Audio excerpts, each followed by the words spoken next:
Praise the lord. Welcome to SA Maata channel. This is Prasanna from Kadapa. నా ఛానల్ని like చేసి share చేసి సబ్స్క్రైబ్ చేయండి. వీలైతే ఒక గుడ్ కామెంట్ పెట్టండి.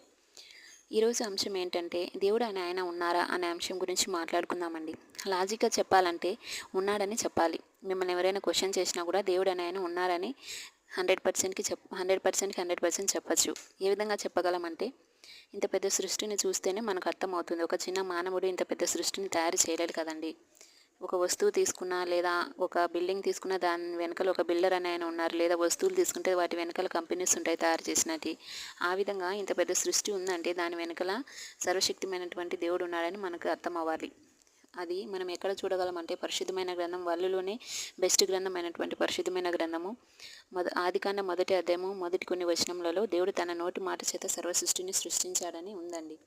కానీ మానవుడైతే తనను తయారు చేసిన దేవుని ఆరాధించడం మర్చిపోయి దేవుడు తయారు చేసిన సృష్టిని పూజిస్తున్నారు. చెట్లకు, పుట్లకు, రాళ్లకు ఈ విధంగా దేవుని తెలుసుకోలేక వాళ్ళ ఆత్మీయ నేత్రములు తెరవబడక ఈ విధంగా చేస్తున్నారు. కానీ దేవుని తెలుసుకునే వాళ్ళు ఆయన త్రోవలేందు నడిచేవారు ధన్యులు అనమాట. మనము ఆయన త్రోవలేందు నడిచే బిడ్డలుగా ఉండుగాక. May God bless you.